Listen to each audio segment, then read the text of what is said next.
Сәлем қыздар, бүгін осындай шұжықты және жуамен дайындалатын пәтірнаның рецептісін бөлісетін боламын. Алдымен үйренген ұнымызға осындай тұзымызды салып, майымызды осылай тұндырып қойып, кәдімгі сумен қамыр илеп алатын боламын. Мінекей осындай жұмсақ қамыр шықты бізде. Енді оның салмасын дайындайтын боламын.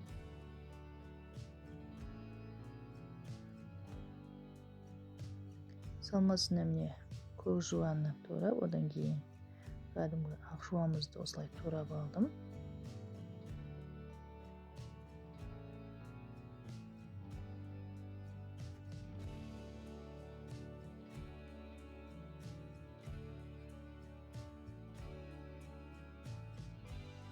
Мінекей туралған жуамызды енді туратын ыдысымызға осылай салып, үстіне малдың майын кішкене құйып, осылай тұз бұрышын салып кішкене қуырып алатын боламын.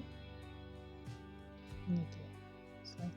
Ал екіншісіне осылай малдың майын шұжығын сақтап турап алып, осылай бұның үстіне де бір жуаны осылай турап аламыз.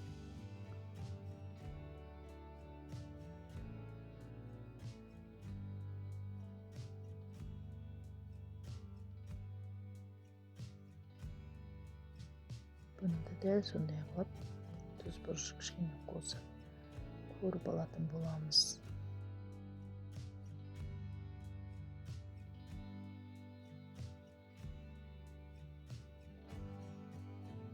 Мінекей осылай қуырып аламыз кішкене.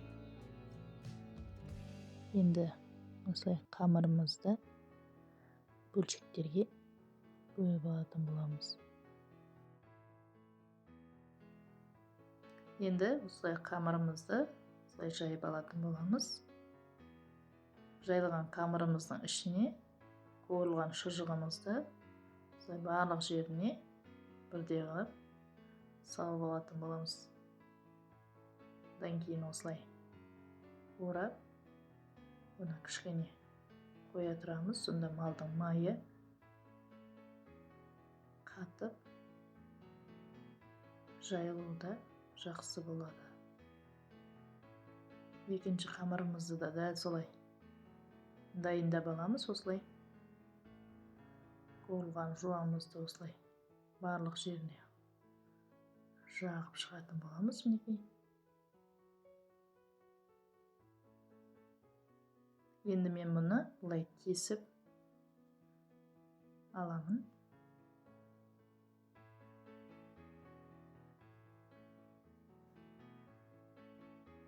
Осылай бірінің үстіне бірін қойып, осылай да орап алатын боламын.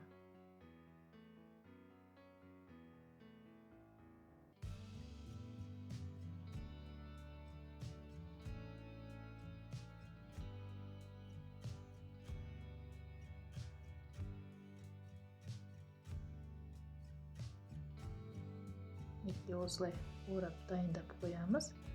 Енді жаңағы қойған қамырымызды міне осылай майы қатып, жайылуында оңай осылай аламыз. Енді табамызға осыны салып, пешімізді қыздырып қойып, алдын ала осылай пісіріп алатын боламыз. Мінекей біздің пәтірлеріміз пісіп шықты. Сіздер де осылай жасап көрсеңіз болады. Менімен бірге болғандарыңызға рахмет.